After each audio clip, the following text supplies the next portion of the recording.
Darth Theorist, rise.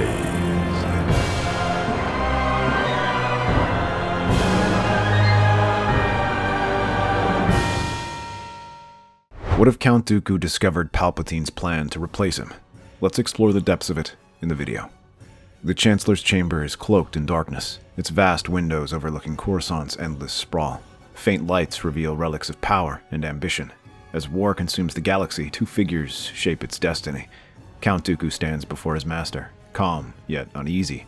Darth Sidious watches from the shadows, yellow eyes glinting with cruel amusement. Tonight, the air between them feels heavier, charged with secrets and betrayal. The final phase approaches, my apprentice. Tomorrow, when the Republic fleet arrives at Coruscant, you will play your part perfectly. Of course, my master. What are your instructions? You will kill Kenobi when he and young Skywalker board your ship. Make it decisive. Make it personal. Let Skywalker witness his master's death. Then you will surrender to Skywalker. Master, I don't understand. Surrender? Why would I not simply kill Skywalker as well and escape?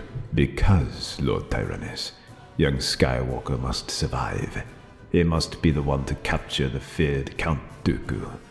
The Republic needs this victory, and Skywalker needs the glory. But surely eliminating both Jedi would serve our purposes better.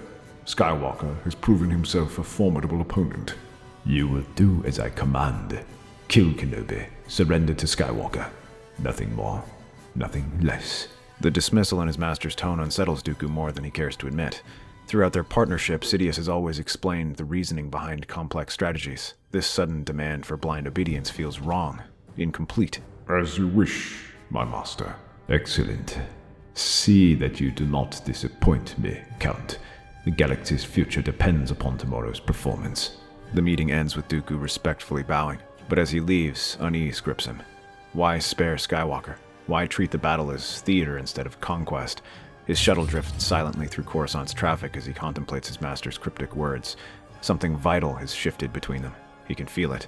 Hours later, aboard the Invisible Hand, Dooku stands alone amid luxury that now feels hollow. The blue swirl of hyperspace fills his view as Sidious's calm voice echoes in his mind. No concern, no plans for rescue, only instructions to surrender. For the first time, Count Dooku wonders if the apprentice's fate was sealed long before the battle even began. Surrender to Skywalker. As if I were some common criminal seeking mercy. A memory surfaces, unbidden, one that has troubled Dooku since his encounter with the former Sith apprentice on Mandalore months earlier. Darth Maul, broken and mad but still dangerous, had spoken words that seemed like the ravings of a deranged mind. Now those same words echo with prophetic weight.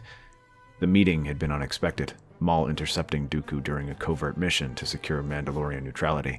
The tattooed warrior's mechanical legs whirred as he emerged from the shadows of an abandoned warehouse, his yellow eyes burning with hatred and something that might have been warning. Count, you serve him as I once did. Speak plainly, Maul. What do you want? He will betray you, just as he betrayed me. When you are no longer useful, when he finds a newer, stronger apprentice, you will be discarded like trash. Your jealousy clouds your judgment. I am not you. No, you are not. You are worse. You believe yourself indispensable. I was merely a weapon to be used and broken. You were a stepping stone to something greater. At the time, Dooku had dismissed Maul's words as the bitter delusions of a failed apprentice. But now, remembering Sidious's casual mention of Skywalker's survival and his own surrender, those warnings take on a new meaning. Dooku moves to his desk and activates a secured holo projector. Streams of intelligence reports illuminate the room. Anakin Skywalker's victories, his influence in the Clone Wars, and his unusual closeness with Chancellor Palpatine. Patterns begin to emerge with dreadful clarity. Skywalker's rapid ascent, his wavering faith in the Jedi Council, and the Chancellor's growing investment in his future. The realization hits Dooku like a blade. He was never meant to rule. He was only a bridge, paving the way for a younger, stronger successor. The so-called surrender is no strategic retreat. It is a death sentence. Sidious intends for Skywalker to kill him, fulfilling the Sith's cruel cycle of succession. Fury burns cold in Dooku's veins as he paces before the holoprojector. Years of manipulation and ambition crumble into bitter understanding, but the Count of Sereno is no fool. If Sidious plans to use the coming battle to replace him, Dooku will not walk blindly to slaughter. Perhaps the coming conflict can be reshaped. Perhaps it is time the apprentice rewrote the master's design. You taught me that discipline is the way of the Sith, Lord Sidious. Perhaps it is time I showed you how well I learned that lesson. The invisible hand speeds through hyperspace toward Coruscant, carrying Sidious's plan for victory. But in his quarters, Count Dooku conceives one of his own, to turn betrayal into advantage. Tomorrow he will prove that wisdom can outmatch power, that the apprentice can outthink the master. The game is changing, and Dooku intends to rewrite its ending. Soon, war engulfs Coruscant's skies as fleets clash and explosions bloom across the void. The invisible hand shudders under Republic fire, but on the bridge, Dooku remains calm, his droids now serving a different master and a far more dangerous purpose. Count Dooku, Republic fighters have breached our outer defenses. 2 Jedi have landed in the main hangar. Excellent. Have our forces fall back according to the predetermined pattern. Make their advance appear difficult, but not impossible. Roger. But shouldn't we eliminate the Jedi immediately? Follow my orders precisely, or face immediate shutdown. The Jedi must reach the observation deck where Chancellor Palpatine is being held. As the invisible hand trembles under fire, Dooku calmly directs the droids, their every movement part of a plan Sidious never foresaw. Elsewhere, Anakin Skywalker and Obi-Wan Kenobi carve their way through the ship's corridors, following the exact path Dooku has designed. Their advance leads them inexorably toward the observation deck, the stage for his reimagined finale. When the doors slide open, the scene is perfectly arranged. Chancellor Palpatine sits bound at the chamber's center, but Dooku stands apart, his lightsaber unlit and his demeanor composed. The duel begins moments later, yet Dooku's tactics are uncharacteristically restrained. Every strike is measured, every movement calculated. He tests their coordination, gauges their synergy, and observes Skywalker's growing aggression with academic precision. A sudden sweep sends Obi-Wan crashing into the wall, leaving him unconscious. Dooku pauses, watching as Anakin's fury ignites into reckless power. This is the moment Sidious wanted, to push the young Jedi toward darkness. But Dooku now seeks something different. The droids he commands moves according to new parameters, sealing the chamber and severing Sidious's remote control over the ship. Dooku no longer fights to serve. He fights to learn, to expose his master's manipulation. Each parry and counterstrike brings him closer to understanding the true balance between power and control. Count Dooku, additional forces have arrived to assist. Surround Skywalker. Do not kill him, but overwhelm his defenses. 6 super battle droids enter the chamber, their heavy blasters trained on Anakin from multiple angles. The young Jedi deflects their fire while trying to maintain his lightsaber duel with Dooku, but the odds quickly become impossible. From his chair, Palpatine watches the battle with growing agitation. This is not how events were supposed to unfold. Anakin should be winning, Dooku should be preparing to surrender, and Obi-Wan should be dead. As Anakin staggers under the combined assault, his lightsaber work becoming increasingly desperate, Palpatine's carefully maintained composure finally cracks. Kill him, Anakin. Use your anger. Strike him down.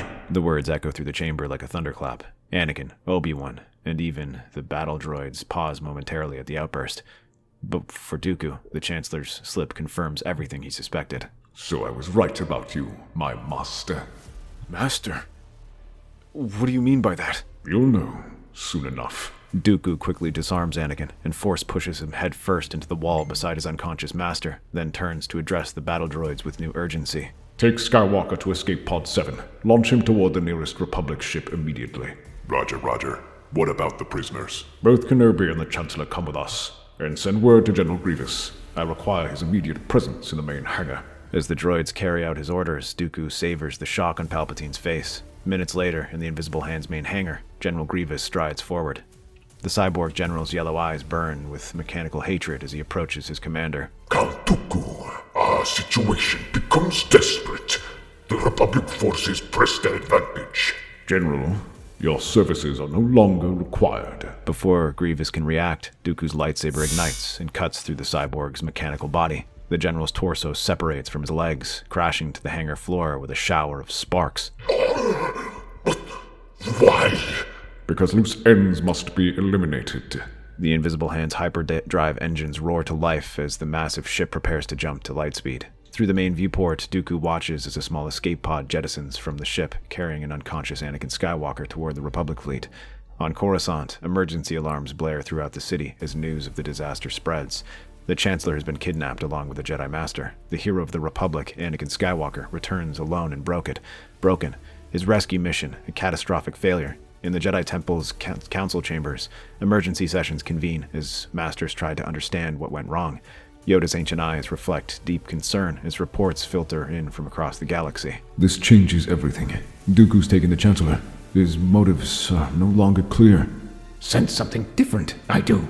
Dark purpose guides Count Dooku now. But what purpose? Unclear, it remains. Meanwhile, light years away in hyperspace, the invisible hand races toward the Outer Rim. In its detention levels, two very different prisoners await their fate in adjacent cells.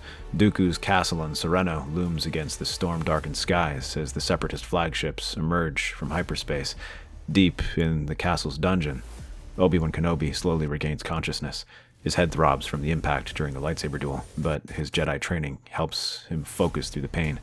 As his vision clears, he realizes he's not alone. Chancellor Palpatine sits in the opposite corner of the same cell, his senatorial robes dirty, but his composure intact. The two prisoners regard each other with mutual wariness. Chancellor, how did we both end up here? Count Dooku has clearly lost his mind. Taking the Supreme Chancellor prisoner is an act of desperation. Heavy footsteps echo in the corridor outside their cell. Count Dooku appears beyond the energy barriers, his aristocratic features bearing an expression of cold satisfaction. Gentlemen, welcome to my ancestral home. I trust your accommodations meet with your approval. What do you hope to gain from this betrayal, Lord Tyrannus? Perspective, and perhaps justice, Master. Master? Chancellor, what does he mean? Master Kenobi awakens. Your powers of observation remain sharp, despite your recent injury. Count, whatever game you're playing ends here. The Republic will not negotiate with terrorists. Terrorists? How interesting you should use that word, considering your own extracurricular activities. The Count activates a portable holoprojector, its blue light illuminating the cell as data streams cascade through the air. Obi-Wan leads forward, his Jedi instincts recognizing the importance of what he's about to witness. Tell me, Master Kenobi, what do you know about the clone army's creation? About the inhibitor chips implanted in every clone trooper's brain? The clones were commissioned by Master Dius before his death. The chips were explained as behavioral modifications to reduce aggression. How wonderfully naive. The chips serve a very different purpose, I assure you. The holoprojector display shifts, showing technical specifications, detailed schematics revealing the true function of the inhibitor chips, not behavioral modification, but behavioral control. Order 66, Master Kenobi. A single command that will turn every clone trooper in the Republic against their Jedi commanders. Instantaneous, irresistible, and absolutely lethal. That's impossible. The clones are loyal to the Republic, to the Jedi. Loyalty is irrelevant when biology overrides free will. These chips can compel actions to go against every instinct, every relationship, every oath of allegiance. A memory surfaces in Obi-Wan's mind. A desperate clone trooper named Fives, speaking frantically about chips and conspiracies before his death. At the time, his warnings had seemed like the ravings of a mentally unstable soldier. Fives. He tried to warn us about this, but we didn't listen. He discovered the truth during an investigation into clone malfunctions. He tried to expose the conspiracy, but... He was silenced, I believe. Killed. Murdered.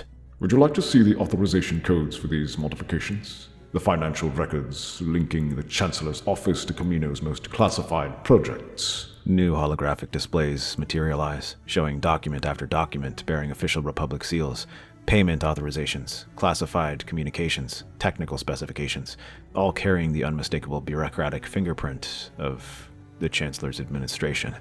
This implicates the highest levels of government in a conspiracy against the Jedi Order. Now you begin to understand. But that's merely the surface of this deception. The display shifts again, revealing artifacts that make Obi-Wan's Force-sensitive instincts recoil.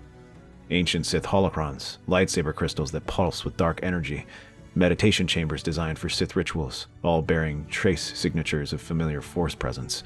These items were recovered from the Chancellor's private residences and offices. Notice the Force imprints they carry, the psychic fingerprints of their owner. Obi-Wan extends his senses toward the holographic representations, his connection to the Force allowing him to perceive the dark energy that clings to these objects. The signature feels familiar, though he cannot immediately place where he's encountered it before. These are obvious fabrications, Count. Desperate attempts to implicate an innocent man in your schemes. Are they, my master? Shall I play the recordings of our conversations? The ones where you discuss your plan for young Skywalker. Tell Master Kenobi about your special interests in Anakin. Explain why you've spent years grooming him, whispering poison in his ear about the Jedi Council's limitations. I've merely served as a mentor figure to a young man far from his homeworld. Nothing more, nothing less. Mentor? Is that what you call it when you plan to have him execute me tomorrow? When you intend to use my death as the final push toward the dark side? Wait. You're saying this was the Chancellor's plan all along? Certainly. He was going to have me surrender to Skywalker after killing you, Master Kenobi. A victory to cement the boy's loyalty, followed by an execution to stain his soul with Sith blood. If you had surrendered as instructed, I would have let Skywalker strike you down cleanly. He is the future of the Sith, Count. You are merely the past. Then Maul was right. Treachery is the way of the Sith. Obi-Wan stares at the Chancellor, at Darth Sidious, with the horrible realization that they have all been pawns in a game spanning decades. The Clone Wars, the Republic's transformation, the gradual erosion of Jedi influence, all orchestrated by the very man sworn to protect. You look surprised, Master Kenobi. Did you truly believe that the Sith would remain hidden forever? That we would not eventually reclaim our rightful place as rulers of the galaxy? Dooku leaves the chamber for now. In his own private chamber, he activates a recording device, his aristocratic features set with grim determination. Senators of the Republic and Masters of the Jedi Council, I am Count Dooku, speaking to you from my ancestral home on Sereno.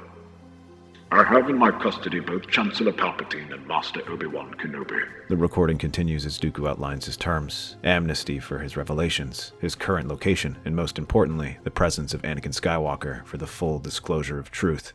The fates of the Republic, the Jedi Order, and young Skywalker himself depends on your response. Choose wisely. The transmission ends, racing through hyperspace toward Coruscant, where it will shatter everything the Jedi thought they knew about their war. Hours later, on Coruscant, the Jedi Council chamber fills with urgent debate. The implications of Dooku's message reverberate through every master present, their careful deliberations overshadowed by the magnitude of the accusations. The Senate gets involved, and a decision is made. In the end, it is Anakin himself who settles the debate. His desperate need to rescue Obi-Wan overrides all other considerations, and the Council reluctantly agrees to his participation. Anakin's starfighter cuts through the stormy skies toward Castle Sereno, unaware that Commander Cody's troops lie hidden deep in the surrounding forests, invisible to scanners and eyes alike. The ancient fortress looms through lightning flashes, its gates creaking open as Anakin enters. Inside, his footsteps echo through halls lined with faded banners and relics of nobility. Outside, silent helmets watch from the shadows, awaiting the signal that may never come. In the grand hall, beneath stained glass and thunderlight, Count Dooku stands calm and regal, ready for a confrontation that could decide the fate of master, apprentice, and galaxy alike. Where are they, Dooku? Where are Obi-Wan and the Chancellor? Safe, for now. Both await you in my dungeons, though I suspect you'll find their circumstances illuminating. I didn't come here for riddles. Take me to them now, or I'll tear this castle apart stone by stone. Such passion, young Skywalker. Very well. But before we proceed, tell me, do you ever question why certain battles unfold exactly as your superiors predict? What are you talking about? You seek the truth, Skywalker. I offer it freely. Come, see your masters as they truly are. The Count leads Anakin through the winding stone corridors toward the castle's lower levels. Ancient sconces flicker with electric light, casting dancing shadows on walls adorned with Sereno's heraldic symbols. Tell me, have you ever wondered why Chancellor Palpatine takes such personal interest in your career? Why he knows so much about Jedi techniques and Sith history? The Chancellor is a scholar and a statesman. He studies galactic history. Indeed he does. Far more intimately than you realize. They reach the detention level, where energy barriers hum with deadly power. In the central cell, Obi-Wan and Palpatine sit on opposite sides of a small space, their body language suggesting mutual wariness. Obi-Wan, Chancellor, are you hurt? Anakin, Do not trust anything the Chancellor tells you. He's been... My boy, thank the Force you're here. This madman claims the most preposterous things about the Republic leadership. Preposterous? Shall I show him the evidence, my lord? Or would you prefer to reveal yourself? Dooku activates a holoprojector, displaying recorded communications between Darth Sidious and various separatist leaders. The figure in the hologram bears an unmistakable resemblance to Chancellor Palpatine. What is this? Your beloved Chancellor, young Skywalker, orchestrating both sides of this war. Why would I trust you? These recordings are fabricated. Dooku and Kenobi have conspired to create false evidence against me. Anakin, I've seen financial records linking the Chancellor's office to Kamino. Technical specifications for inhibitor chips with this authorization codes. Even Sith artifacts bearing his Force signature. What? Force signature? This is impossible. Chancellor, tell me this isn't true. Of course it isn't true. They've drugged me, tortured me, forced me to participate in these charades. Skywalker, he is Darth Sidious, Dark Lord of the Sith. The weight of revelation crashes over Anakin like a tidal wave. Everything he believed about the war, about his mentor, about his purpose begins to crumble. His breathing becomes rapid and shallow. His rage builds within him. You're lying. All of you are lying. The young Jedi's hands extend toward Dooku, invisible force energy closing around the Count's throat.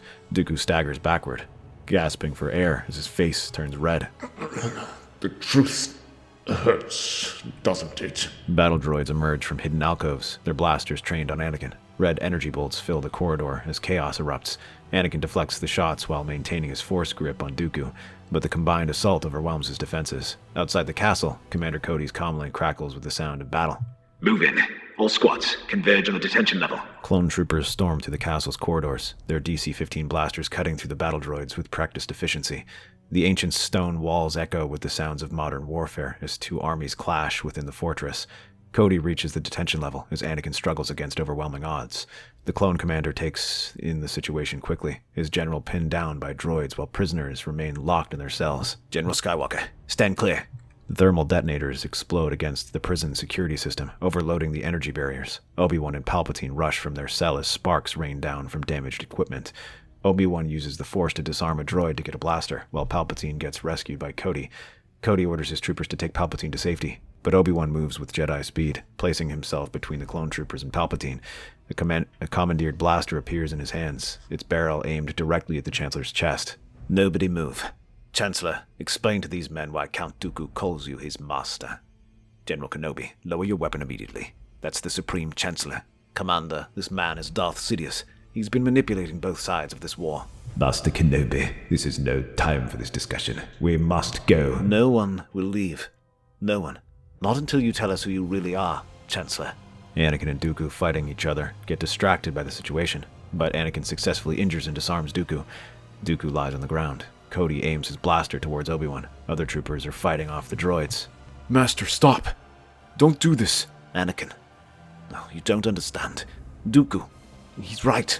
Anakin, my boy. Look at them. They're all against me. What is my fault?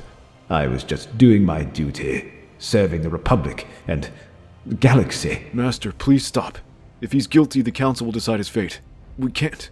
Not like this. Anakin, you really think that I'm guilty? After all these years, my mentorship, my love, and you... I don't want to make a wrong decision, Chancellor. After what Dooku said and showed, we can't just neglect all that. Very well then. Commander Cody, execute Order 66. The words hit Cody like a physical blow. His eyes momentarily glaze over as burned programming activates, overriding years of friendship and loyalty. Other clone troopers instantly turn against Anakin and Obi-Wan. Obi-Wan uses his Force and blaster to kill 3 of the troopers, while Anakin deflects the bolts and falls back. Cody activates his comlink with a robotic precision. All clone commanders, this is Commander Cody. Execute Order 66 immediately. I repeat, execute Order 66. I told you, you idiot. The clones were always his weapons. Anakin fumbles for his emergency council communicator, his hands shaking as realization dawns. Council emergency frequency. All Jedi, do not trust the clones. I repeat, do not trust the clones. They've been programmed to kill you. On Coruscant, Master Windu receives the transmission just as clone troopers enter the council chambers. His lightsaber ignites milliseconds before the first blaster bolt. All Jedi, emergency protocol. Clones have turned against us. Defend yourselves. Windu uses transmission signals to contact the comm stations and sends galaxy-wide signals not to trust the clones.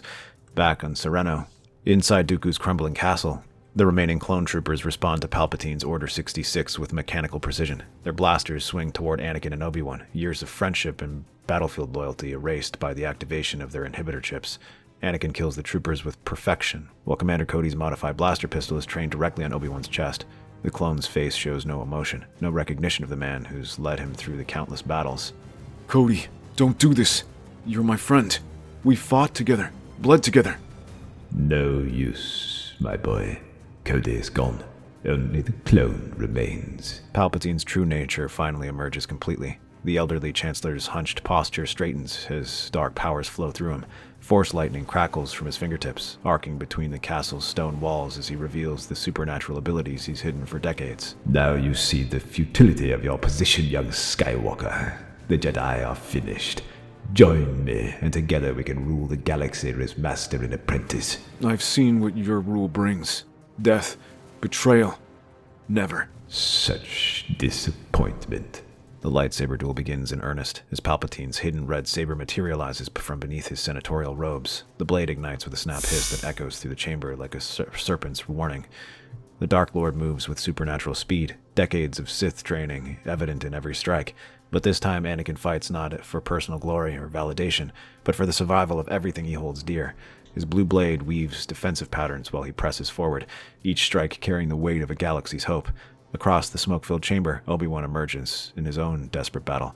Without his lightsaber, he relies on force powers and a salvaged clone blaster to combat Cody, whose chip-controlled mind makes them a relentless, emotionless opponent. Cody, remember who you are. Remember the men you've saved. Blaster bolts sear the air between them as Obi-Wan uses the Force to deflect shots while seeking cover behind fallen stone blocks.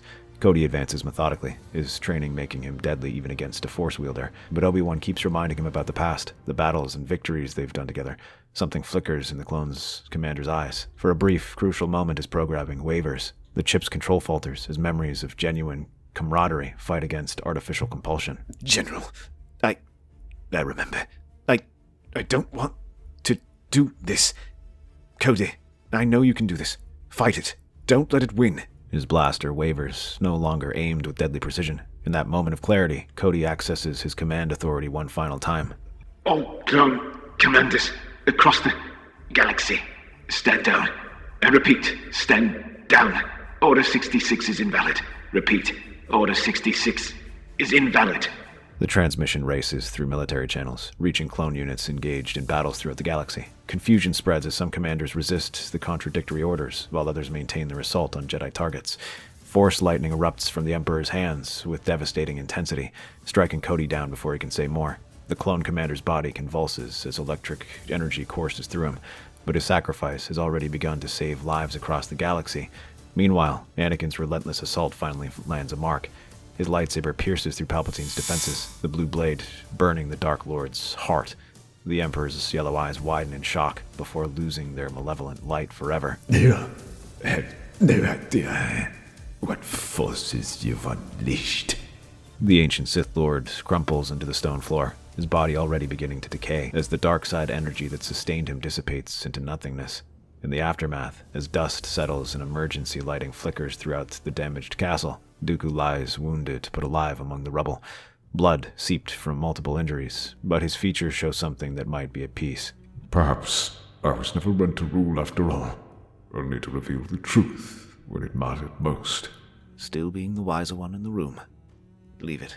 Anakin and Obi-Wan travel with the wounded Dooku back to Coruscant, where emergency Senate sessions convene amid political chaos. With Palpatine's Sith identity exposed, many corrupt senators flee the capital rather than face investigations into their complicity. Senator Bail Organa emerges as the leading candidate for acting chancellor, supported by a coalition of clean legislators. The Jedi Council, though decimated by the partial success of Order 66, begins rebuilding with reformed principles. Dooku, despite his role in exposing the conspiracy, will stand trial for his war crimes as Count of the Separatists. The galaxy begins healing through justice and accountability. That's our theory. The Star Wars universe is a galaxy filled with exciting stories and possibilities, and we love exploring them. If you'd like to join us on this journey to a galaxy far, far away, then please like, share, and subscribe to our channel.